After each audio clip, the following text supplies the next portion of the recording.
أشهد أن لا إله إلا الله وحده لا شريك له وأشهد أن محمدا عبده ورسوله أما بعد فأعوذ بالله من الشيطان الرجيم بسم الله الرحمن الرحيم الحمد لله رب العالمين الرحمن الرحيم مالك يوم الدين إياك نعبد وإياك نستعين اهدنا الصراط المستقيم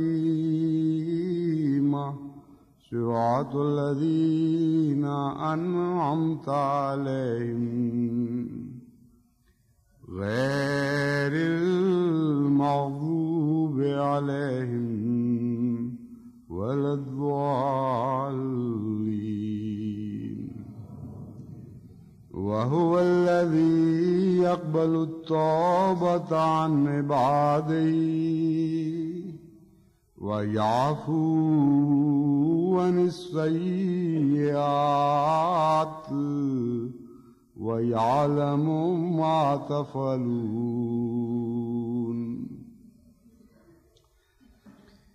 میں نے چند خطبات پہلے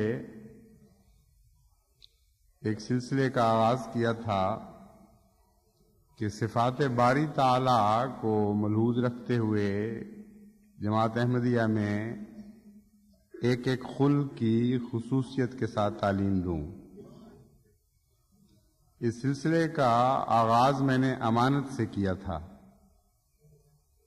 آج کے موضوع کے لیے میں نے عفو کو چنا ہے.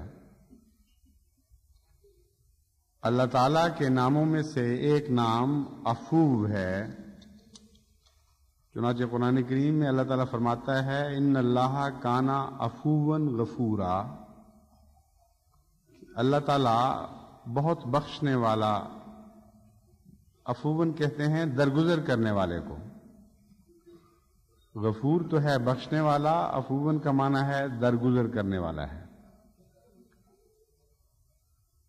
درگزر کرنے میں ایک اعراض کا پہلو پایا جاتا ہے، بدی کو دیکھنا لیکن اس طرح اس سے آنکھیں چرا لینا کہ دیکھنے والا شرما رہا ہو بدی سے، گویا اس نے کچھ دیکھا ہی نہیں.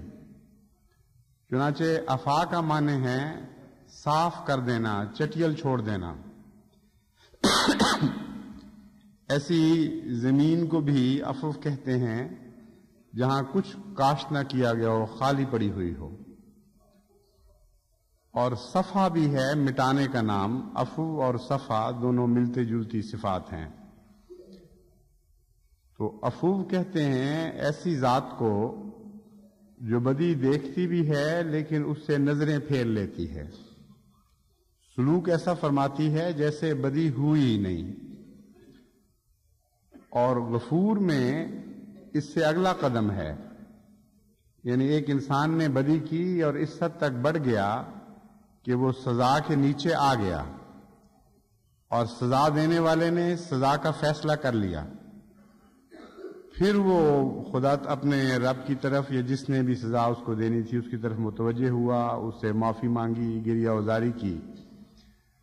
تو فیصلہ کرنے کے بعد یا بدی کے اتنا بڑھ جانے کے بعد کہ سزا کی لازماً مستوجب ہو چکی ہو، پھر جب بخشا جاتا ہے تو اس کو مغفرت کہتے ہیں. اور غفور صفت وہاں کمزور بندوں کے کام آ جاتی ہے. تو میں اس پہلے حصے پر آج کچھ احباب جماعت سے مخاطب ہوں گا، یعنی خدا تعالیٰ کی صفت عفو۔ چنانچہ اللہ تعالیٰ فرماتا ہے هو الذی یقبل التوبۃ عن عبادہ ویعفو عن السیئات، وہی ذات ہے جو تمہیں بخشتی بھی ہے، جب تم توبہ کرتے ہو تو توبہ کو قبول بھی فرما لیتی ہے، لیکن ایک پہلو پر تمہاری نظر نہیں کہ یعفو عن السیئات، تمہارے بے شمار نقائص ہیں، بہت سی ایسی کمزوریاں ہیں جن کی طرف تمہیں توجہ ہی نہیں، نہ توبہ کا کوئی موقع پیدا ہوتا ہے، ان سے بھی وہ عفو کرتا چلا جاتا ہے۔ لیکن یہ بات نہیں کہ اس کے علم میں نہیں آتی بدیاں، انسان تو بعض دفعہ غافل ہو جاتا ہے، کوئی بدی کمزوری اس کی نظر میں آتی ہی نہیں، اس کا نام عفو نہیں ہے۔ فرمایا وَيَعْلَمُ مَا تَفْعَلُونَ، خوب جانتا ہے کہ تم کیا کر رہے ہو، اور پھر اس طرح آنکھیں چرا لیتا ہے تمہاری بدیوں سے، گویا وہ تھیں ہی نہیں۔ چنانچہ اس کی ایک مثال دیتے ہوئے قرآن کریم میں اللہ تعالیٰ بیان فرماتا ہے وَإِذْ وَعَدْنَا مُوسَىٰ 40 لَيْلَةً ثُمَّ اتَّخَذْتُمُ الْعِجْلَ مِن بَعْدِهِ وَأَنْتُمْ ظَالِمُونَ ثُمَّ عَفَوْنَا عَنْكُم مِّن بَعْدِ ذَلِكَ لَعَلَّكُمْ تَشْكُرُونَ، کہ جب ہم نے موسیٰ سے 40 راتوں کا وعدہ کیا اور موسیٰ کے ساتھ اس کے ساتھیوں کو بھی اپنا قرب نصیب کیا، اس کے باوجود ثم اتخذتم العجل من بعدہ، اس کے باوجود تم نے بچڑے کو معبود بنا لیا، وانتم ظالمون، اور تم کھلا کھلا ظلم کرنے والے تھے، ثم عفونا عنکم، یہ سب کچھ ہوتے ہوئے، یہ سب کچھ دیکھتے ہوئے بھی اللہ تعالیٰ نے تم سے عفو کا سلوک فرمایا، من بعد ذالک لعلکم تشکرون، تاکہ تم میں شکر پیدا ہو۔ عفو کے نتیجے میں یہاں خدا تعالیٰ نے اس طرف توجہ دلا دی کہ شکر پیدا ہونا چاہیے، اور یہ بھی ایک بہت ہی ضروری قابل توجہ بات ہے جس کو بہت سے لوگ بھلا دیتے ہیں، اور اس کے نتیجے میں پھر کئی خرابیاں معاشرے میں پیدا ہو جاتی ہیں۔ تو سب سے پہلے تو میں آپ سے یہ کہوں گا کہ آپ عفو کی عادت ڈالیں۔ عفو کا سلوک کرنا دوسروں سے یہ ایک بہت ہی عظیم خوبی ہے اور انسانی کردار کی تعمیر میں بہت بڑا کام کرتی ہے۔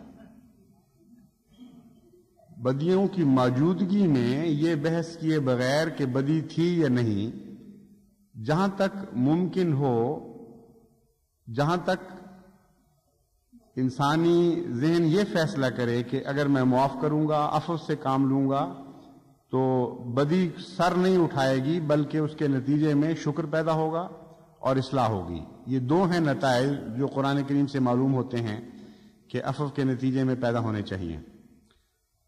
دوسری جگہ فرماتا ہے من عفا و اصلح فاجرہ علی اللہ، کہ جو شخص عفو سے کام لے اس شرط پر کہ اس کے نتیجے میں اصلاح ہو، فاجرہ علی اللہ، اس کا اجر اللہ پر ہے۔ تو دو شرطیں معاف کرنے والے کو ملحوظ رکھنی چاہیے، اور دو شرطیں اس کو بھی ملحوظ رکھنی چاہیے جس سے عفو کا سلوک ہو رہا ہو۔ عفو کرنے والے کو ہمیشہ قرآن کریم کی تعلیم کے پیش نظر یہ دیکھنا چاہیے کہ میرا عفو اس شخص کی اصلاح کا موجب بن سکتا ہے یا نہیں، اور کیا میرے عفو کے نتیجے میں اس کے اندر جذبات تشکر پیدا ہوں گے یا نہیں۔ بعض دفعہ قومی طور پر ہر شخص کے دل میں جذبات تشکر پیدا نہیں ہوتے، لیکن اللہ تعالیٰ اتنا رحم کرنے والا اور اتنا عفو ہے کہ چند لوگوں کے جذبات تشکر کی خاطر وہ دوسروں سے بھی صرف نظر فرما لیتا ہے۔ اس لیے حضرت موسیٰ کی قوم کی جو مثال دی گئی ہے اس کا یہ مطلب نہیں کہ خدا تعالیٰ جانتا تھا کہ ہر شخص شکر گزار بندہ بنے گا، جیسا کہ اور مواقع پر اللہ تعالیٰ کی بے انتہا رحمت اور شفقت اور رافت کے نمونے ملتے ہیں۔ جب قوموں سے عفو فرماتا ہے اللہ تعالیٰ تو ان میں سے بعض کو شکر کا موقع دیتا ہے، جن کے متعلق جانتا ہے کہ وہ شکر کریں گے، ان کے صدقے دوسری قوم بھی بخشی جاتی ہے۔ مگر جب ہم انفرادی معاملہ کرتے ہیں تو عفو کرنے والے کا یہ فرض ہے کہ وہ دیکھے کہ اس کے عفو کے نتیجے میں جذبات تشکر پیدا ہو رہے ہوں یا اصلاح ہو رہی ہو۔ اگر یہ دونوں باتیں نہ ہوں تو عفو کا مطلب یہ ہے کہ بدی کی حوصلہ افزائی کی جائے اور بعض دوسرے معصوم انسانوں کو بعض دوسرے انسانوں کے ظلم کا نشانہ بنایا جائے۔ تو ان دو شرطوں کے ساتھ عفو ہے، لیکن جہاں ملکیت ہو وہاں یہ دو شرطیں بھی باقی نہیں رہتی۔ بعض دفعہ جہاں معاف کرنے والا کسی کو معاف کرتا ہو اور اس کے نتیجے میں وہ غیروں کے اوپر کوئی ظلم نہ کر سکے، معاف کرنے والے کو مزید دکھ دے، وہاں یہ شرط نہیں ہے کہ ضرور اصلاح ہو۔ وہاں جتنا بھی دکھ برداشت کر سکتا ہے معاف کرنے والا وہ کرتا چلا جائے، اس کا اجر خدا تعالیٰ اس کو دیتا چلا جائے گا۔ تو عفا و اصلاح میں یہ تیسری بات بھی خاص طور پر پیش نظر رکھیں۔ ایک سوسائٹی کا مجرم ہے، اس کو معاف کرنے کے لیے آپ مالک نہیں ہیں، اس لیے آپ پابند ہیں کہ اصلاح کو ملحوظ رکھیں، اور یہ نہ ہو کہ معاف کیا جانے والا بعد میں دندناتا پھیرے اور کہے کہ دیکھو جی کچھ نہیں بنتا، کچھ نہیں ہوتا یہاں، اور دوبارہ جرم پر اس کا حوصلہ بڑھ جائے۔ لیکن اگر آپ کے خلاف کسی نے زیادتی کی ہے، آپ کے خلاف جرم کیا ہے، تو وہاں یہ شرط لازمی نہیں ہے۔ آپ جتنا معاف کر سکتے ہیں، جتنا آپ میں حوصلہ ہے، اتنا ہی اس کے ساتھ شفقت اور رافت کا سلوک کرتے چلے جائیں اور عفو سے کام لیں۔ حضرت صلی اللہ علیہ وآلہ وسلم نے ان آیات کی جو عملی تفسیر فرمائی ان سے یہی معلوم ہوتا ہے۔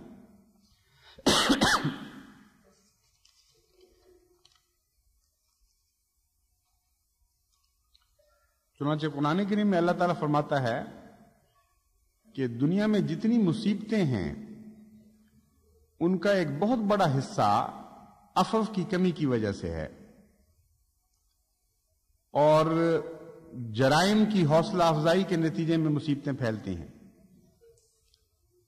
اور تمہارے جرائم اگر سارے کے سارے اس طبی نتیجے تک پہنچیں جس تک جرم کو پہنچنا چاہیے، یعنی سزا پاؤ تم، اس کے نتیجے میں دکھ اٹھاؤ، تو بے انتہا مصائب سے دنیا بھر جائے۔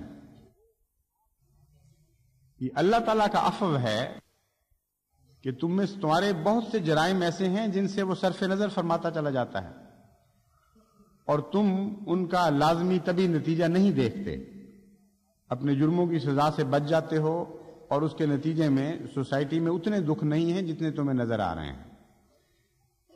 تو گویا جو کچھ تم دیکھ رہے ہو دکھوں کی شکل میں، نہ صرف یہ کہ تمہارے اپنے ہاتھوں کی کمائی ہے، بلکہ ساری کمائی نہیں، اس کا محض ایک حصہ ہے۔ اگر تمہارے جرائم کی سب کی سزا دی جائے تو انسان کا اس دنیا میں زندہ رہنا مشکل ہو جائے، بلکہ قرآن کریم سے تو پتہ چلتا ہے کہ جانور بھی زندہ نہ رہ سکیں،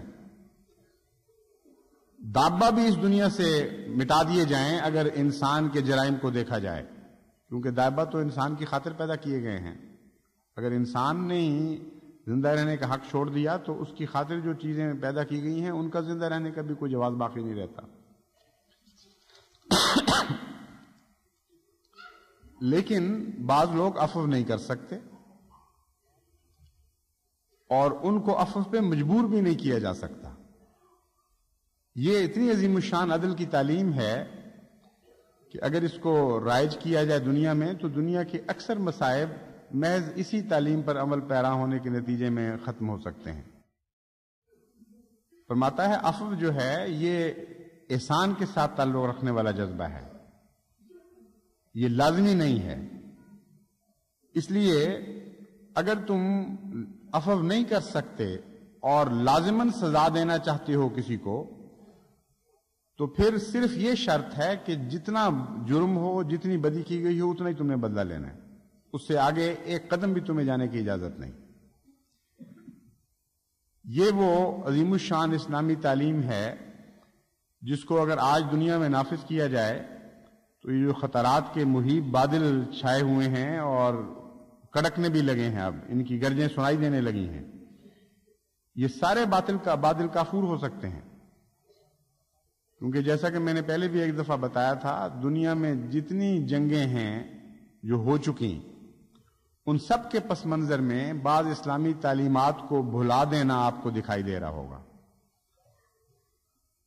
ہر جنگ سے پہلے کے جو حالات ہیں ان پر آپ غور کریں تو لازماً اسلامی تعلیم کو نظر انداز کرنے کے نتیجے میں وہ جنگیں پیدا ہوئیں، اور ہر جنگ کے بعد کے جو حالات ہیں ان کے نتیجے میں اگلی جنگیں پیدا ہوئیں، اس لیے کہ جنگ کے بعد کے حالات میں بھی انسان نے اسلامی تعلیم پر نظر نہیں رکھی، اس پر عمل نہیں کیا۔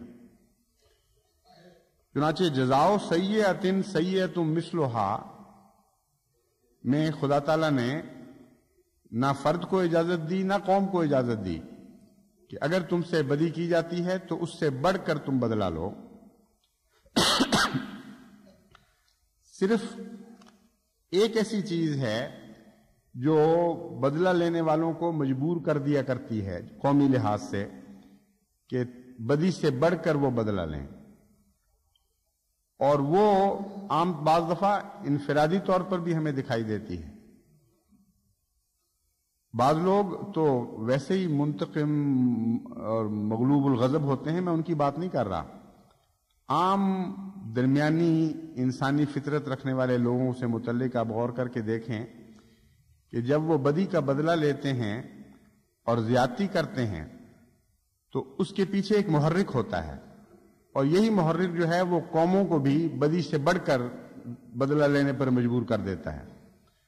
وہ محرک یہ ہوتا ہے کہ ان کو خوف ہوتا ہے کہ جس شخص نے ہم سے زیادتی کی، اگر ہم نے اتنا ہی بدلہ لیا جتنا اس نے ظلم کیا تھا تو یہ اتنا کمزور نہیں ہوگا، اتنی سخت اس کو سزا نہیں ملے گی کہ اس کے نتیجے میں آئندہ جرأت نہ کر سکے۔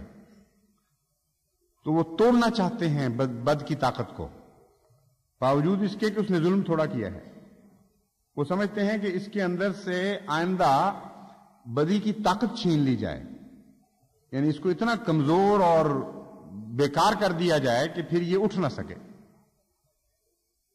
اس کے نتیجے میں زیادتیاں ہوتی ہیں اور ظلم ہوتے ہیں۔ تو اللہ تعالیٰ کی چونکہ بہت باریک نظر ہے فطرت پر، فطرت کا پیدا کرنے والا وہ ہے، اس کے ہر پہلو سے واقف ہے، اس لیے قرآن کریم بھی کوئی پہلو فطرت کا باقی نہیں چھوڑتا اور ہر ایک کا جواب دیتا ہے۔ چونکہ بڑی بڑی قومیں لڑائیوں کے بعد ہمیشہ یہ رد عمل دکھاتی ہیں کہ جن لوگوں کی وجہ سے جنگیں ہوئی تھیں ان کو ٹکڑے ٹکڑے کر دو، ان کو بکھیر دو دنیا میں، ان کے اندر اتنی سکت نہ باقی رہنے دو کہ وہ پھر اٹھ سکیں۔ اس کے نتیجے میں ان کا حکم تو نہیں چلتا، قانون قدرت چلتا ہے، اور وہ مظالم ان کے اندر ڈوب جاتے ہیں، ان کی جزو بن چکے ہوتے ہیں، ان کی رگوں میں دوڑتا رہتا ہے خون ان مظالم کا، اور جب بھی ان کو توفیق ملتی ہے وہ پھر اپنا بدلہ لینے کے لیے اٹھ کھڑی ہوتی ہیں۔ 2 دفعہ جرمن قوم سے ایسا ہو چکا ہے، اور تیسری دفعہ بھی اس کا بیج بویا جا چکا ہے، جب برلن کو تقسیم کیا جا رہا تھا اور جرمنی کو تقسیم کیا جا رہا تھا، تو روزویلٹ اور چرچل اور سٹالن یہ باتیں کر رہے تھے کہ اس قوم نے 2 دفعہ دنیا کی تباہی کے سامان پیدا کیے ہیں، اور دونوں دفعہ جو ہم نے ذرائع اختیار کیے وہ کافی نہیں تھے، یعنی اس کے نتیجے میں جو ان پر ظلم کیا ہم نے وہ کافی نہیں تھا۔ اس لیے اب اس قوم کو اس طرح ٹکڑے ٹکڑے کر دو کہ کوئی سوال ہی باقی نہ رہے اگلی جنگ کا، اور اب وہی ڈیوائیڈڈ جرمنی جو 2 حصوں میں بٹ چکا ہے وہی بہت بڑے خطرات کا موجب بن چکا ہے۔ 2 پولرائزیشن وہاں ہو چکی ہے، ایک مشرق کا کیمپ ایک مغرب کا کیمپ، اب جرمن سے نفرت کرنے لگا ہے، اور سب سے بڑا خوف جو مغربی جرمنی میں نظر آ رہا ہے وہ یہ ہے کہ پہلی جنگ میں تو ہم غیروں سے لڑا کرتے تھے، اب جرمن کا خون پیے گا اور جرمن قوم کو ہلاک کرنے کے سامان پیدا کرے گا۔ تو اسلامی تعلیم کو بھلانے کے نتیجے میں کوئی فائدہ تو نہ پہنچا دنیا کو، اور کوئی صورت ان کی نہیں بنتی کہ کس طرح ان مظالم کا خاتمہ کر سکیں، سیدھا سادہ قرآنی اصول تھا جس کو بھلانے کے نتیجے میں وہ اس مخمصے میں پھنس چکے ہیں۔ ایک ظلم کے نتیجے میں اگر بدلہ ظلم سے نہ بڑھے تو خدا فرماتا ہے صرف یہ ذریعہ ہے ظلم کو ختم کرنے کا، اور یہ کم از کم ذریعہ ہے۔ اگر عفو سے کام لوگے تو زیادہ امکان ہوگا ظلم کے غائب ہونے کا۔ اگر درگزر کے بعد مغفرت بھی کرو گے تو اس سے بھی اور زیادہ امکانات ہو جائیں گے ظلم کے مٹنے کے۔ لیکن اگر تم یہ ترکیب اختیار کرو گے اللہ کے قانون سے جنگ کرتے ہوئے کہ جتنا ظلم کیا اس سے زیادہ ظلم کریں گے اور توڑ کر رکھ دیں گے، اس سے دنیا کو ظلم سے نجات دیں گے، تو یہ ترکیب نہیں چلے گی، نہ پہلے کبھی چلی ہے نہ آئندہ چل سکتی ہے، کیونکہ قرآنی تعلیم کے مخالف ہے۔ اس کو کہتے ہیں ایسی تعلیم جو زور بازو سے منوا لیتی ہے قوموں کو اپنی فضیلت کو، اور مجبور کر دیتی ہے مخالفین پر کو بھی کہ اس سے بہتر دکھائی کچھ نہ سکیں۔ حیرت انگیز کتاب ہے یہ کہ کوئی دنیا کی عقل، کوئی لاجک، کوئی تاریخ کا تجربہ اس کی تعلیم کو جھٹلا نہیں سکتا۔ لیکن اس خطرے کی نشاندہی کرتے ہوئے اللہ تعالیٰ فرماتا ہے کہ تم اس بات کی فکر نہ کرو کہ اگر تم ظلم کا بدلہ اس سے بڑھ کر نہیں لوگے تو تم سے کیا ہوگا۔ فرمایا چونکہ ہم تمہیں یہ تعلیم دے رہے ہیں، ہم اس بات کے ضامن ہیں۔ اور اس ضمانت میں قرآن کریم کی تعلیم کا حسن یہ ہے کہ کافر اور مومن میں کوئی فرق نہیں کیا۔ انسان کو بحیثیت انسان مخاطب کرتے ہوئے فرماتا ہے کہ اگر تم ظلم کے بدلے میں زیادتی سے کام نہیں لوگے اور وہاں ٹھہر جاؤ گے جہاں تک ظلم پہنچا تھا، ایک انچ بھی آگے نہیں بڑھو گے، تو تمہیں یہ جو خوف لاحق ہے کہ وہ تمہارے اوپر بغاوت کرے گی وہ قوم اور دوبارہ تمہیں تباہ کر دے گی، فرمایا اس کے ہم ضامن ہیں۔ اتنی حیرت انگیز ضمانت ہے کہ حیران ہوتا ہے قرآن کریم کو انسان پڑھ کے کہ ساری دنیا کو مخاطب کرتا ہے اور ساری دنیا کی ایسی ضمانت لیتا ہے جس کی کوئی مثال کہیں کسی کتاب میں نظر نہیں آتی۔ فرمایا وَمَنْ عَاقَبَ بِمِثْلِ مَا عُوقِبَ بِهِ ثُمَّ بُغِيَ عَلَيْهِ لَيَنْصُرَنَّهُ اللَّهُ إِنَّ اللَّهَ لَعَفُوٌّ غَفُورٌ۔ تم بڑے بیوقوف ہو جو اس بات سے ڈر رہے ہو کہ اگر تم نے ظلم کے بدلے میں زیادتی نہ کی تو یہ قوم اٹھ کھڑی ہوگی اور تمہارے خلاف بغاوت کرے گی اور پھر تمہیں کمزور دیکھ کر تم پر قابض ہو جائے گی، یہی خطرہ ہے تمہیں۔ فرمایا لَيَنْصُرَنَّهُ اللَّهُ، اگر ہماری خاطر تم ظلم سے رکو گے تو ہم وعدہ کرتے ہیں کہ یقیناً اللہ تمہاری مدد فرمائے گا۔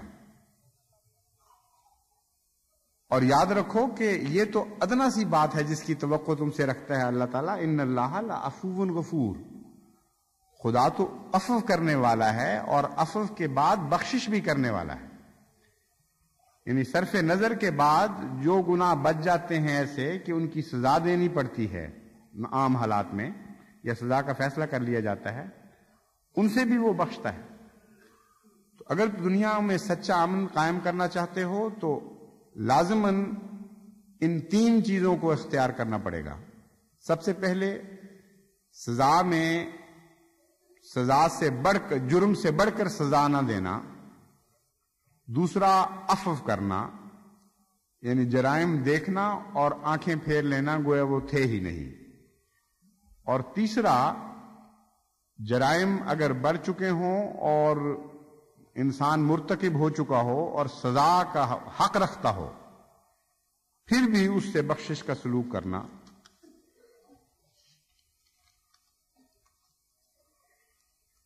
یہ قومی تعلیم صرف نہیں ہے بلکہ انفرادی بھی ہے، اور اہلی زندگی اور عائلی زندگی کو جنت بنانے کے لیے بھی بہت ضروری ہے۔ میں نے دیکھا ہے کہ اکثر جو ہمارے گھروں میں دکھ پھیلے ہوئے ہیں، مصیبتیں ہیں، لڑائیاں ہیں، ماحول تباہ ہوا ہے، اس کی ایک وجہ یہی ہے۔ جس طرح ساری دنیا کا امن برباد ہو چکا ہے اس تعلیم کو بھلانے کے نتیجے میں، عفو کے نہ ہونے کے نتیجے میں، اس طرح گھروں کی تباہیاں بھی عفو کے نہ ہونے کے نتیجے میں ہیں۔ بعض بیویاں یہ ثابت کرنے کے بعد کہ خاوند نے یہ غلطی کی ہے، وہ سمجھتی ہیں کہ اب اس کے بعد لازماً میرا فساد کرنا ضروری ہو گیا ہے، کیونکہ وہ غلطی کرتا ہے اس لیے اب مجھے حق ہے فساد کا اور میں ضرور کروں گی. اور جب وہ فساد کرتی ہے تو اتنا نہیں کرتی جتنا خاوند کی غلطی تھی، اس سے 4 قدم آگے بڑھ جاتی ہے. اوپر سے کہتے ہیں جیسی روح ویسے فرشتے. پھر ان کو خاوند بھی بعد ایسے ملے ہوئے ہوتے ہیں جو کہتے ہیں اچھا اب تم بولنے پہ آئی ہو تو میں پھر 4 دھپڑ نہیں بلکہ 16 دھپڑ ماروں گا تمہیں. ایک گھر جو جنت کے لیے بنایا گیا، جس کے متعلق قرآن کریم فرماتا ہے اس لیے پیدا کیا گیا تمہیں سکینت ملے، وہ جہنم کا نمونہ بن جاتا ہے. یعنی پہلا قدم ہی سوسائٹی میں نہیں اٹھایا گیا. عفو تو بعد کی بات ہے. پہلے یہ بھی نہیں سوچا جاتا کہ جتنا جرم ہو اگر تم معاف نہیں کر سکتے تو کم سے کم اس سے آگے نہ بڑھو. پھر تو اگر احمدی اپنے گھروں کو جنت کا نمونہ بنانا چاہتے ہیں تو اس بات کو مضبوطی سے پکڑ کے بیٹھ جائیں. اگر وہ کسی قیمت پر معاف نہیں کر سکتے، اور ایک احمدی سے یہ توقع نہیں میں رکھتا کہ وہ اس ادنا درجے پر آ کر ٹھہر جائے. انہوں نے تو بڑے بڑے دنیا میں کام کرنے ہیں، ساری دنیا کو اخلاق حسنہ سکھانا ہے، حضرت صلی اللہ علیہ وآلہ وسلم کے مکارم الاخلاق سے آشنا کرنا ہے.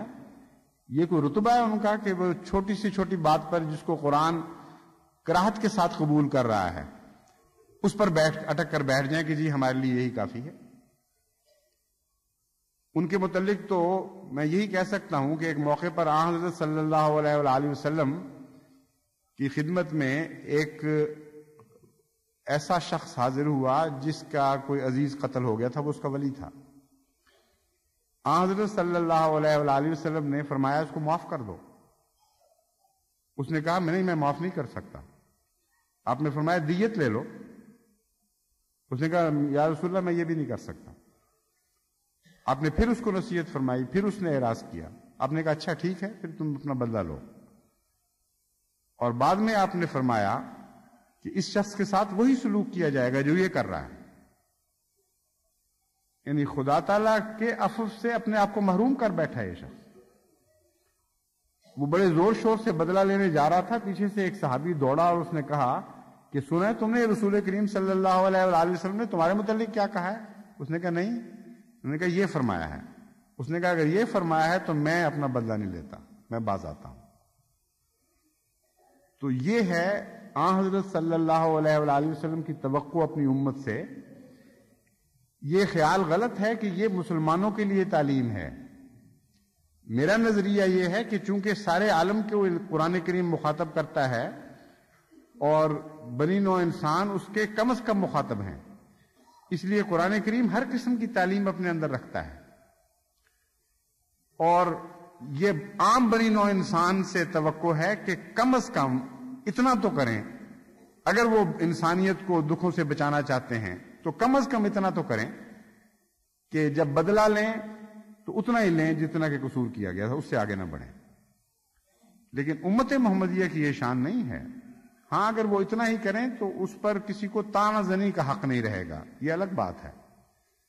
یعنی وہ شامل تو ہیں اس میں، لیکن بنی نوع انسان کے ایک عام فرد کے طور پر امت محمدیہ کے لحاظ سے جو ان کی شان ہے وہ اس سے بہت بالا ہے.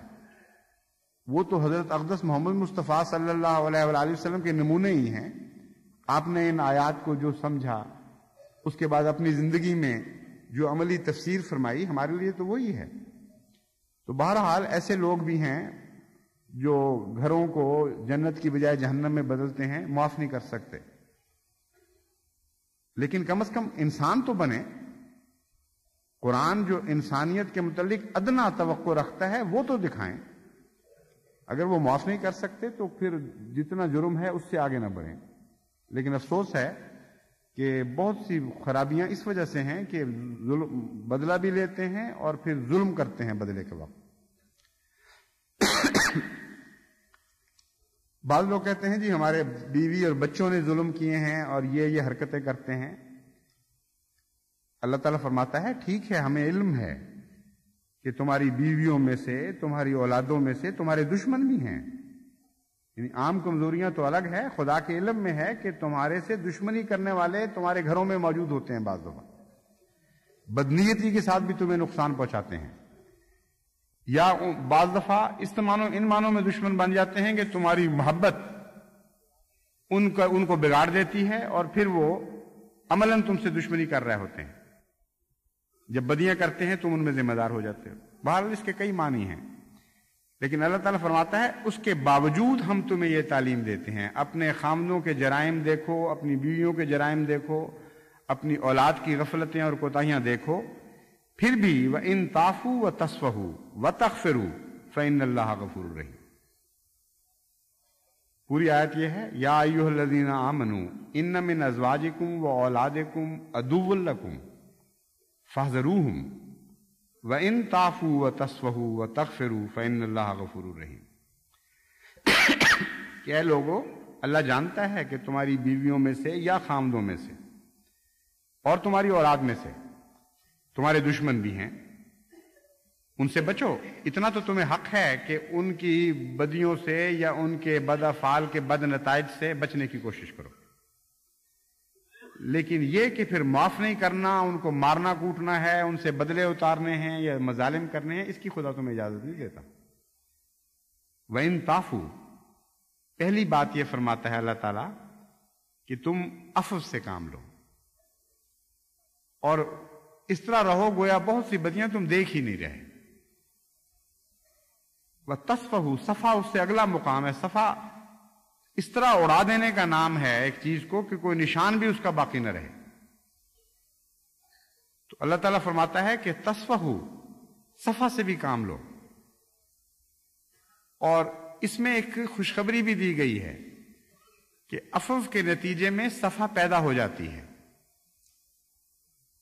اگر عفو کا تجربہ کریں، آپ بار بار عفو سے کام لیں تو آپ دیکھیں گے کہ بسا اوقات عفو جو ہے وہ بدیوں کو اڑا لے جاتا ہے اور نشان ان کے مٹا دیتا ہے. تو فرمایا وَإِن تَعْفُوا وَتَصْفَحُوا، اگر تم عفو سے کام لو اور تصفحوا، اس کے نتیجے میں تمہیں یہ طاقت بھی نصیب ہو جائے کہ یہ خرابیاں گھر کی دور ہونی شروع ہو جائیں، تو یہ بہت بہتر ہے. وَتَغْفِرُوا، لیکن اگر بدیاں کچھ باقی رہ جاتی ہیں اور سزا کو دل چاہتا ہے تو پھر بھی ہم تمہیں کہتے ہیں مغفرت سے کام لو حتی المقدور.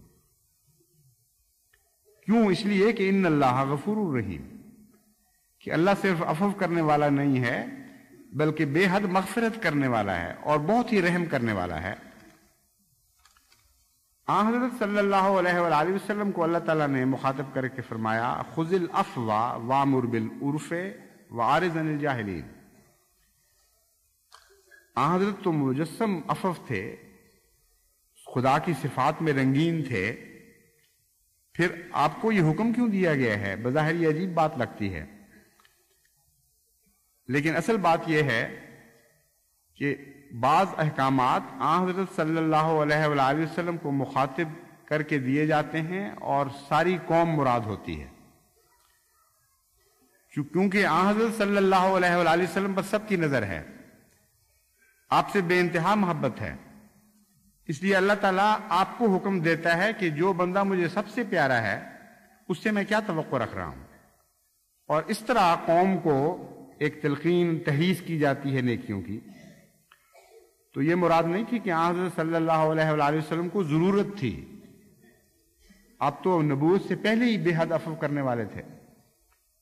تو خاص طور پر امت محمدیہ کو غیر معمولی جب کسی نیکی کی طرف توجہ دلانا ہو، یہ قرآن کا اسلوب ہے، تو پھر آن حضرت صلی اللہ علیہ وآلہ وسلم کو انفرادی طور پر چنتا ہے اور آپ کو وہ حکم دیتا ہے تاکہ اس مرکز سے پھر انتشار ہو خیر کا. آن حضرت صلی اللہ علیہ وآلہ وسلم کو یہ بھی فرمایا وامر بالعرف، اور بہترین رنگ میں عفو کی تعلیم بھی دو.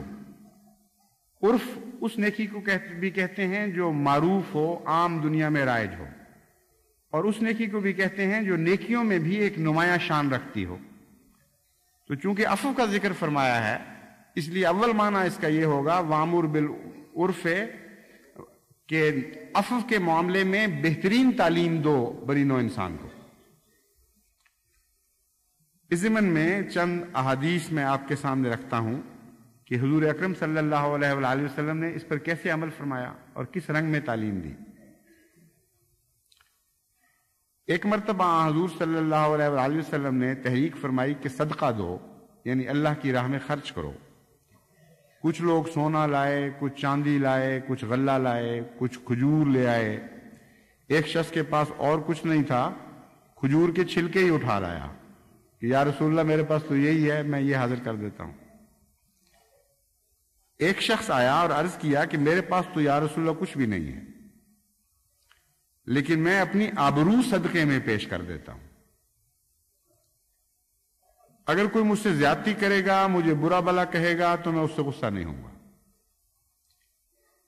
اس آدمی کے کچھ لوگ بعد میں حضور اکرم صلی اللہ علیہ وآلہ وسلم کی خدمت میں حاضر ہوئے تو آپ نے فرمایا تم میں سے ایک آدمی نے ایسا صدقہ کیا ہے جس کو اللہ تعالیٰ نے قبول فرما لیا۔ کتنی پیاری ہے یہ حدیث اور کیسا پیارا رنگ ہے لوگوں کو نصیحت کرنے کا۔ وامر بالعرف اس کو کہتے ہیں، یعنی وامر بالعرف پر عمل درآمد اس کو کہتے ہیں۔ اس میں ایک اور پہلو کی طرف بھی توجہ دلا دی گئی کہ بہت سی جگہ عفو کی راہ میں عزت نفس حائل ہو جاتی ہے۔ لوگ سمجھتے ہیں کہ باقی چیزیں تو چلو معاف ہو گئیں، چوری کر لی، کوئی تھوڑا سا نقصان پہنچا گیا، لیکن میری عزت پہ حملہ کرتا ہے، یہ میں کس طرح معاف کر دوں، اس کا تو میں نے بدلہ لینا ہے۔ تو حضرت صلی اللہ علیہ وآلہ وسلم نے ہمیں مطلع کیا کہ عزت کے معاملے میں درگزر کرنا، عزت پر جو ہاتھ ڈالتا ہو اس کو معاف کرنا، یہ اللہ تعالیٰ کو اتنا پسند آیا ہے کہ اس نے خدا اپنے رسول کو خود خبر دی کہ اس شخص کی یہ نیکی میں نے قبول فرما لی ہے، مجھے بہت پسند آ گئی۔ اور آپ دیکھ لیں ہماری معاشرتی خرابیوں میں سے بہت سی خرابیاں اس وجہ سے پیدا ہوتی ہیں کہ عزت نفس کے معاملے میں آ کے لوگ کہتے ہیں کہ اس نے میری بےزتی کی، ہم تو کبھی معاف نہیں کریں گے۔ ابھی چند دن ہوئے ایک خاندان کا جھگڑا آیا، بڑے انہوں نے درد کا اظہار کیا دونوں طرف نے کہ جی ہمارے درمیان ناچاکی ہو گئی ہے، بڑے اکٹھے تھے، بڑے محبت کا معاملہ تھا اور اب ہم الگ الگ ہو گئے ہیں، پھٹ گیا ہے خاندان، دعا کریں۔ میں نے کہا دعا کا معاملہ تو بعد کا ہے، پہلے یہ بتاؤ کہ کیوں ہو رہا ہے، یا آخر کیوں تم لوگ نہیں صلح کرتے؟ تو جواب دیا جی اب کیسے صلح ہو سکتی ہے، انہوں نے تو بےزتی کر دی ہماری۔ گویا بےزتی کے بعد صرف دعا رہ جاتی ہے اور کوئی ذریعہ باقی نہیں رہا۔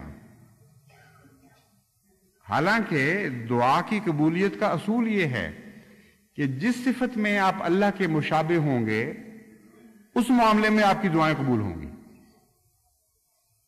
یہ آپ تجربہ کر کے دیکھ لیں، بالارادہ اللہ تعالیٰ کی صفات کو اپنائیں، جس صفت کو آپ اپناتے ہیں اس صفت میں اللہ تعالیٰ آپ سے حیا کرے گا اور آپ کی دعائیں ضرور سنے گا۔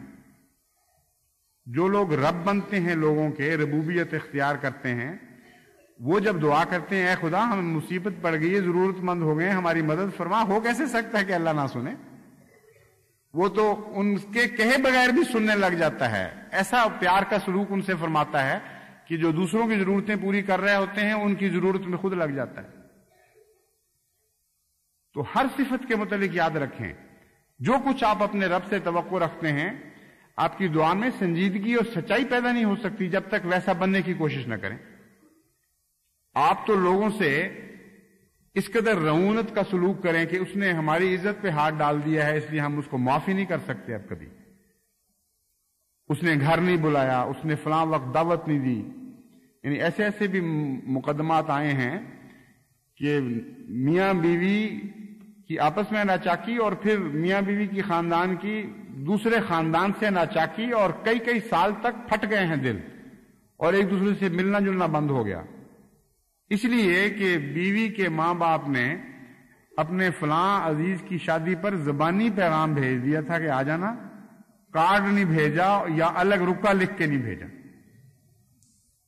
یعنی آپ ہنس رہے ہیں کہ یہ بڑی جہالت ہے، لیکن اس جہالت میں ہیں مبتلا لوگ۔ اپنے اوپر جب پڑتی ہے بات تو اپنی عزت اتنی پیاری لگتی ہے آدمی کو کہ وہ سمجھتا ہے اس کی خاطر ہر حماقت جائز ہے۔ تو حضرت صلی اللہ علیہ وآلہ وسلم کو اللہ نے جو حکم دیا اس میں ساتھ یہ بھی فرمایا وَأَعْرِضْ عَنِ الْجَاهِلِينَ، جاہلوں سے اعراض کرنا، یہ بڑے لوگ دنیا میں جاہل پھرتے ہیں۔ تو عزت نفس بہت بڑا عذر سمجھا جاتا ہے بدلہ لینے کا اور معاف نہ کرنے کا۔ تو حضرت صلی اللہ علیہ وآلہ وسلم نے ایسے پیارے انداز میں اس کو ہمارے سامنے کھول کر رکھ دیا، اس کمزوری کو، اور اس کا حل بھی پیش فرما دیا کہ دیکھو ایسے ایسے بھی خدا کے بندے ہیں۔ جب ان کے پاس کچھ پیش کرنے کے لیے نہیں تھا، انہوں نے کہا اللہ کی خاطر ہم عزت پیش کرتے ہیں، ہماری جو چاہو بےزتی کر لو، ہم آگے سے جواب نہیں دیں گے۔ اور اس کے نتیجے میں اللہ اتنا خوش ہوا کہ حضور اکرم صلی اللہ علیہ وآلہ وسلم کو خود بتایا۔ جہاں تک اس بات کا تعلق ہے کہ میں نے جیسا کہ بیان کیا تھا، اپنا نقصان ہو اور باز نہ آ رہا ہو کوئی، اور اس کے نتیجے میں دوسروں کا کوئی نقصان نہ ہو، وہاں اصلاح کی شرط لازمی نہیں ہے، وہاں یہی تعلیم ہے کہ جتنا ہو سکتا ہے ممکن اتنا صبر کرتے چلے جاؤ اور اپنے حقوق کی ادائیگی سے غافل نہ رہو۔ چنانچہ اس ضمن میں حضرت عمر بن شعیب اپنے باپ سے روایت کرتے ہیں کہ ایک دفعہ حضرت صلی اللہ علیہ وآلہ وسلم کے پاس ایک شخص آیا اور کہا کہ یا رسول اللہ، میرے کچھ رشتہ دار ہیں اور میں ان سے صلہ رحمی کرتا ہوں اور وہ قطع تعلق کرتے ہیں، یعنی میں تو ان کے سارے حقوق ادا کرتا ہوں رحمی رشتوں کے نتیجے میں جو پیدا ہوتے ہیں، اور وہ ان حقوق کو کاٹتے چلے جاتے ہیں، میں معاف کرتا ہوں اور وہ ظلم کرتے چلے جاتے ہیں، میں اچھا سلوک کرتا ہوں اور وہ بدسلوکی کرتے چلے جاتے ہیں۔ اس سے زیادہ کیا مضبوط کیس بنایا جا سکتا ہے اس بات کے لیے کہ رسول اللہ صلی اللہ علیہ وسلم اجازت دے دیتے کہ ہاں اب تم بھی شروع کر دو؟ ویسے بہت زبردست وکالت کی ہے اس شخص نے اپنے حق میں کہ مجھے اب اجازت دے دیں کہ میں بھی پھر ان سے وہی کروں جو وہ کرتے ہیں۔ اور پھر عرض کیا کہ یا رسول اللہ آپ بتائیں کہ کیا میں بھی ان سے ویسا ہی سلوک کر سکتا ہوں جیسا وہ مجھ سے کرتے ہیں؟ آپ نے فرمایا نہیں، اس طرح تم سب چھوڑ دیے جاؤ گے۔ عجیب کلام ہے، اتنی حکمت ہے اس میں، اتنی گہرائی ہے۔ آپ سوچیں ذرا اس فکرے میں کیا فرما دیا آپ نے فرمایا ان کو خدا چھوڑ چکا ہے، تمہیں نہیں چھوڑا ہوا۔ کتنا ظلم ہوگا کہ تم سارے کے سارے چھوٹ جاؤ خدا سے، تم سب کو خدا متروک فرما دے، یہ نہ کرنا۔ کچھ تو ہو خاندان کے لوگ جن سے اللہ پیار کا تعلق قائم رکھے، ان کو بھی چھوڑ دیا، تمہیں بھی چھوڑ دے گا تو تمہارا سارا خاندان ہلاک ہو جائے گا۔ اکثر جو خاندانی جھگڑے ہیں ان میں ایک یہ وجہ ہے، لوگ سمجھتے ہیں کہ اب تو ہمارا حق ہو گیا ہے، اتنی زیادتی ہو چکی ہے کہ اب ہم آگے سے شروع کر دیں، اور دونوں فریق چونکہ اپنے آپ کو مظلوم سمجھ رہے ہوتے ہیں، اس لیے دونوں طرف سے یہ احساس بڑھتا چلا جاتا ہے، کسی طرح صلح ہونے میں ہی نہیں آتی۔ دیکھیے حضرت صلی اللہ علیہ وآلہ وسلم کیسا پیارا جواب دیتے ہیں، پھر فرماتے ہیں تم فضیلت کو اختیار کرو، ان سے صلہ رحمی کرو، کیونکہ جب تک تو اس حالت پر قائم رہے گا تیرے ساتھ اللہ تعالیٰ اسی طرح کا معاملہ فرمائے گا اور تیرا مددگار ہوگا۔ تو اس سے بہتر اور کیا سودا ہو سکتا ہے کہ انسان سے انسان دکھ اٹھائے اور ظلم برداشت کرے اور اللہ کا پیار اس کے بدلے میں حاصل کر رہا ہو اور اللہ کو اپنا مددگار بنا رہا ہو۔ تو احمدی معاشرے میں یہ باتیں داخل ہونے کی ضرورت ہے بڑی شدت کے ساتھ۔ یہ کمزوریاں ہیں جنہوں نے ہمیں دکھوں میں مبتلا کیا ہوا ہے، اور جیسا کہ میں نے بیان کیا ہے ساری دنیا کی تباہی اسی وجہ سے ہے کہ بدلہ لینے کا سلیقہ بھی انسان کو ابھی تک نہیں آیا۔ اگر معاف نہیں کر سکتا تو بدلہ تو اس طرح لے جس طرح رسول اللہ اکرم صلی اللہ علیہ وآلہ وسلم کو اللہ تعالیٰ نے تعلیم دی، اور پھر عفو کا طریقہ نہیں سیکھا، پھر مغفرت کا طریق نہیں سیکھا، اور اس کے نتیجے میں ساری دنیا میں مصائب پھیلے ہوئے ہیں، اور یہ بیماریاں احمدی گھروں میں بھی داخل ہو چکی ہیں۔ اگر احمدی گھر ان کو صاف نہیں کریں گے تو دنیا کے مسئلے کیسے بن جائیں گے؟ دنیا تو جواب دے گی کہ اے گنجے تو اپنے سر کی فکر کر، تیرے سر پہ تو بال کوئی نہیں اور تو دوائیاں بیچتا پھر رہا ہے گنج کے علاج کی، یہ تو زیب نہیں دیتا تجھے۔ تو بہت اہم بات ہے یہ، کوئی معمولی بات اس کو نہ سمجھیں۔ اپنے گھروں سے ہر قسم کی لڑائیاں، فساد، ایک دوسرے پر زیادتیاں ختم کر دیں، عفو کا سلوک شروع کر دیں، مغفرت کا سلوک شروع کر دیں، رحم کا سلوک شروع کر دیں، اور اس کا فائدہ آپ کو ہی پہنچے گا۔ بدلے لینے والے گھروں میں سکون کبھی نہیں میں نے دیکھا، جو دکھ ہیں، بے چینی، وہ جہنم میں تبدیل ہونا شروع ہو جاتی، آگے بھڑک جاتی ہیں دلوں میں۔ ایک جرم سے دوسرا جرم آگے بڑھنا شروع ہو جاتا ہے. اور بعض ایسے ظالم ہو جاتے ہیں ماں باپ کہ اپنی اولاد کو سے بھی ایسا ظالمانہ سلوک کرتے ہیں پھر کہ ان واقعات سن کر بھی انسان حیران رہ جاتا ہے. امریکہ میں ایسے واقعات کثرت سے ہو رہے ہیں کہ مائیں اپنے بچوں کو پکڑ کر دیواروں سے مارتی ہیں اور ان کے سر پھاڑ دیتی. بعض آدمیوں نے ایسے ایسے مظالم کیے ہیں اپنے بچوں پر، اور معمولی تعداد نہیں ہے. اور ان کے پاگل پن بعضوں کے تو ایسے ہیں کہ وہ سوسائٹی سے کٹ جاتے ہیں، لیکن بعض ایسے پاگل پن ہیں کہ آگے پھر وہ جرائم کرتے ہیں اور ان دکھوں کو پھیلاتے چلے جاتے ہیں. ایک نفرت دوسری نفرت میں جنم لیتی چلی جاتی ہے. تو ہم جب یہ ان واقعات کو پڑھتے ہیں تو احمدی کہتا ہے کہ میں نے اس کی اصلاح کرنی ہے. خدا کی تقدیر کہتی ہے اس سے کہ ٹھیک ہے تمہیں میں نے کھڑا کیا ہے اس کی اصلاح کے لیے، لیکن اپنی تو کرو، اپنے گھروں کو تو جنت بناؤ. جب تک تم جنت نہیں بناؤ گے اگلی دنیا میں کوئی جنت دو گے کیسے؟ جو تمہارے پاس ہے ہی نہیں چیز وہ آگے کس طرح تقسیم کرو گے؟ اس لیے ان باتوں کو چھوٹا نہ سمجھیں. بہت تیزی سے وقت آ رہا ہے کہ اسلام کا غلبہ میں دیکھ رہا ہوں. لوگ اسلام میں داخل ہونا شروع ہو گئے ہیں اور تیزی سے بڑھ رہی ہے یہ رفتار. مجھے تو یہ فکر لگی ہوئی ہے کہ ان کو سنبھالیں گے کیسے، ان کی تربیت کیسی کریں گے. اگر احمدی گھروں میں انہوں نے یہی مسائل دیکھے تو کیا پائیں گے وہ یہاں آ کر. اس لیے بڑی جلدی اس طرف متوجہ ہوں اور فکر کریں اپنی. آخر پر حضرت مسیح موعود علیہ الصلوۃ والسلام کے الفاظ میں یہ نصیحت آپ تک پہنچا کر جہاں تک بس چلتا ہے اپنے فرض کو پورا کرتا ہوں. فرمایا بنی نوع انسان کے ساتھ ہمدردی میں میرا مذہب ہے کہ جب تک دشمن کے لیے بھی دعا نہ کی جائے پورے طور پر سینہ صاف نہیں ہوتا. یہ ہے رحم کا مقام. عفو اور مغفرت سے آگے رحم کا مقام. صرف نہیں یہ نہیں کہ معاف کر دیا جائے، اس کے لیے دعا نہ کی جائے اس وقت تک سینہ صاف نہیں ہوتا. یہ بہت بڑا گہرا فطرت کا راز ہے. جب آپ دشمن کے لیے دعا کرنے کی کوشش کریں تو اس وقت آپ کو پتا چلے گا کہ کتنا مشکل کام ہے. بڑا زور لگانا پڑتا ہے پھر بھی بعض دفعہ دعا نہیں نکلتی. ایسا ظالم آدمی اس نے یہ حرکتیں کی ہیں کرتا چلا جاتا ہے. اس کے لیے دعا کیسے کروں؟ معاف کر دیا چلے چھوڑ دیا اس کا پیچھا. اس سے آگے میں کس طرح بڑھ جاؤں کہ اللہ اس پہ رحم فرما. تو حضرت مسیح موعود علیہ السلام نے یہ نقطہ بیان فرمایا کہ دعا کرو گے تو پھر یقین ہوگا کہ تمہارا سینہ صاف ہو چکا ہے. اور دعا کے لیے بھی 3 دفعہ کی شرط لگائی. جب تک کم از کم 3 دفعہ تم اپنے دشمن کے لیے دعا نہیں کرتے تمہارا سینہ صاف نہیں ہو سکتا. اس گر کو باہر تو الگ رہا، اپنے گھروں میں ذرا استعمال تو کر کے دیکھیں. بیوی نے خاوند سے دکھ پایا ہو اس وقت وہ اس کے لیے دعا کرے. خاوند نے بیوی سے دکھ پایا ہو اس وقت وہ اس کے لیے دعا کرے. اپنے بچوں سے دکھ پایا ہو اس کے لیے دعا کرے. بچوں نے ماں باپ سے دکھ پایا ہو ان کے لیے دعا کر رہے ہوں. پھر دیکھیں سینے کس طرح صاف ہوتے ہیں.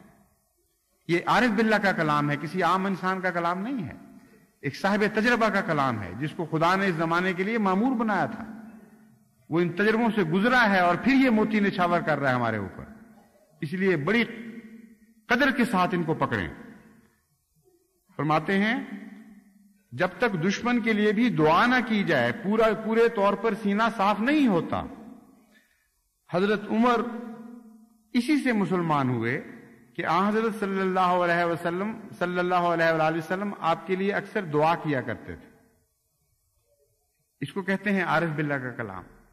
آپ نے تاریخ میں پڑھا ہوا ہے واقعہ، اور ہر بیان کرنے والا یہ بیان کرتا ہے کہ اس لیے حضرت عمر مسلمان ہوئے تھے کہ بہن کو اس طرح زخم پہنچا تھا، وہ تلاوت کر رہی تھی، پھر اس کے خاوند نے اس کو مارا اور وہ اس واقعہ نے کایا پلٹی. یہ ٹھیک ہے فوری محرک وہی واقعہ بنا تھا، لیکن حضرت مسیح موعود علیہ الصلوۃ والسلام کی نظر اس طرف تھی کہ اصل تو فیصلہ عمر کے مسلمان ہونے کا اس وقت ہو گیا تھا جب حضرت محمد مصطفیٰ صلی اللہ علیہ وآلہ وسلم نے دعا کی تھی ان کے لیے. پھر بہانے بنتے ہیں سارے. پھر جو وجوہات آپ کو نظر آ رہی ہوتی ہیں یہ صرف ایک ظاہری ایک مورے سے ہیں جو چل رہے ہوتے ہیں. مورا فی ذات ہی کوئی حیثیت نہیں رکھتا. یہ تو وہ ہاتھ ہے جو اس کو اٹھا کر رکھ رہا ہوتا ہے. وہ دماغ ہے جو فیصلہ کرتا ہے کہ میں نے کون سی چال چلنی ہے. تو دعا ہے جو ساری چیزوں کے پیچھے ایک محرک اول ہے اور خدا کی قوت ہے جو کن کا فیصلہ کر کے پھر آگے تقدیر کو حرکت دے دیتی ہے، پھر ہمیں مورے نظر آنے شروع ہو جاتے ہیں۔ تو حضرت مسیح موعود علیہ الصلوۃ والسلام فرماتے ہیں آپ کے لیے اکثر دعا کیا کرتے تھے۔ شکر کی بات ہے کہ ہمیں اپنا کوئی دشمن نظر نہیں آتا جس کے واسطے ہم نے 2-3 مرتبہ دعا نہ کی ہو۔ اس کلام میں آپ جانتے ہیں کہ ادنا بھی مبالغہ نہیں۔ حضرت مسیح موعود علیہ الصلوۃ والسلام نے یہ لکھنے سے پہلے، یہ فرمانے سے ملفوظات میں سے ہے، فرمانے سے پہلے نظر ڈالی ہوگی لازماً، اس میں ہر قسم کا دشمن آ گیا ہوگا جو بدیوں میں، ظلم کرنے میں، گالیاں دینے میں سب سے آگے آگے تھے، ان سب کی فہرست ذہن میں رکھی ہے۔ پھر فرمایا کہ شکر کی بات ہے کہ ہمیں اپنا کوئی دشمن نظر نہیں آتا جس کے واسطے ہم نے 2-3 مرتبہ دعا نہ کی ہو، ایک بھی ایسا نہیں۔ اور میں تمہیں کہتا ہوں بس تم میرے ساتھ تعلق رکھتے ہو، تمہیں چاہیے کہ تم ایسی قوم بنو جس کی نسبت آیا ہے کہ انہم قوم لا یشقی جلیسہم، یعنی وہ ایسی قوم ہے کہ ان کا ہم جلیس بدبخت نہیں ہوتا اور ان کی نیکی اور ہمدردی سے محروم نہیں رہتا۔ تو حضرت اقدس مسیح موعود علیہ الصلوۃ والسلام کی اس نصیحت کو مضبوطی سے پکڑ لیں، آپ کی بھی اس میں خیر ہے اور ساری دنیا کی بھی اس میں خیر ہے۔ اس میں کوئی شک نہیں کہ آپ ہی دنیا کو دوبارہ زندہ کرنے کے لیے قائم کیے گئے ہیں، لیکن اگر آپ نے ان باتوں کو بھلا دیا تو آپ سے مراد پھر آپ کے وجود نہیں رہیں گے۔ قرآن کریم سے پتہ چلتا ہے پھر خدا اور قوم پیدا کرے گا جو مسیح موعود کو عطا ہوگی۔ نام تو مسیح موعود کا ہی لگ چکا ہے زندگی میں، اس کو تو اب کوئی مٹا نہیں سکتا، لیکن ہم میں سے اگر اکثر نے حضرت اقدس مسیح موعود علیہ الصلوۃ والسلام کی طرف منسوب ہونے کا حق ادا نہ کیا تو پھر کچھ اور لوگ ہوں گے جو چنے جائیں گے۔ اس لیے کیوں اس نعمت کو اپنے ہاتھ سے چھوڑتے ہیں؟ ان اللہ لا یغیر ما بقوم حتی یغیروا ما بانفسہم، اللہ تو آپ کو نہیں چھوڑنا چاہتا، وہ تو عفو کا سلوک کر رہا ہے، بہت سی ہماری غلطیوں سے صرف نظر فرما رہا ہے اور ہمیں ہی اس نے ابھی سامنے رکھا ہوا ہے۔ اس لیے کیوں ایسا موقع پیدا کرتے ہیں کہ نعوذ باللہ من ذالک، نعوذ باللہ من ذالک، خدا ہمیں چھوڑ کر مسیح موعود کے لیے کوئی اور جماعت چن لے۔ اللہ نہ کرے ایسا وقت ہو، خدا کرے کہ ہمیں اپنے سارے معاشرے کو قرآنی ہدایات، سنت نبی صلی اللہ علیہ وآلہ وسلم اور حضرت مسیح موعود علیہ الصلوۃ والسلام کے ارشادات کے مطابق جنت بنانے کی توفیق نصیب ہو۔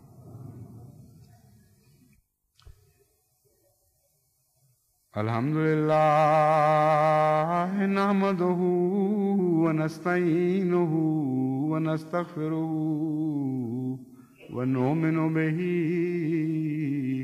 ونتوکل علیہ ونعوذ باللہ من شرور انفسنا ومن سیئات اعمالنا، من يهده الله فلا مضل له ومن يضلله فلا هادي له، ونشهد أن لا إله إلا الله وحده لا شريك له، ونشهد أن محمدا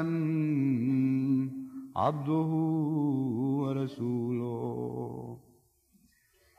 ایک اور بات میں کہنی چاہتا تھا کہ خشک سالی ہو رہی ہے اور اس سے خصوصاً ان غرباء کو بہت تکلیف ہے جن کی فصلوں کا انحصار محض بارش پر ہے، اور بہت کثرت سے ایسے بارانی علاقے ہیں اگر ان کی ایک فصل ماری جائے تو پھر وہ 2-3 فصلوں تک پھر ان زمینداروں کو اٹھنے نہیں دیتی وہ فصل۔ پیچھے بھی نقصان ہو چکا ہے بارانی فصلوں والوں کا، اس لیے خاص طور پر درد دل سے دعا کریں، اللہ تعالیٰ رحم فرمائے۔ ہمارے ربا کے بچے جہاں تک بس چلتا ہے گرمیوں میں لوگوں کو پانی پلاتے ہیں، تو اس صفت کے چھوٹے سے جلوے میں وہ شریک ہو جاتے ہیں جہاں تک ان کو توفیق ملتی ہے۔ تو وہ بچے خاص طور پر دعا کریں کہ اے اللہ ہمیں تو توفیق ملتی ہے، ہم پانی پلاتے ہیں، تو رحم فرما، ہماری اس نیکی کو قبول فرما اور لوگوں کو بخش دے، اگر ان سے ناراض بھی ہے تو انہیں معاف فرما اور بکثرت ان کے لیے پانی کا انتظام فرما۔ افریقن بھائیوں کو بھی اس دعا میں یاد رکھیں، وہاں بہت بڑی تباہی آئی ہے، خشک سالی مسلسل جاری ہے۔ گانا کے علاوہ نائجیریا اور بہت سے ممالک ہیں، چاڈ، نائجر وغیرہ، تو ان کے لیے بھی خاص طور پر دعا کرتے رہیں۔ عباد اللہ رحمکم اللہ، ان اللہ یامر بالعدل والاحسان وایتاء ذی القربى وینہی عن الفحشاء والمنکر والبغی یعظکم لعلکم تذکرون۔ اذکروا اللہ یذکرکم وادعوہ یستجب لکم ولذکر اللہ اکبر۔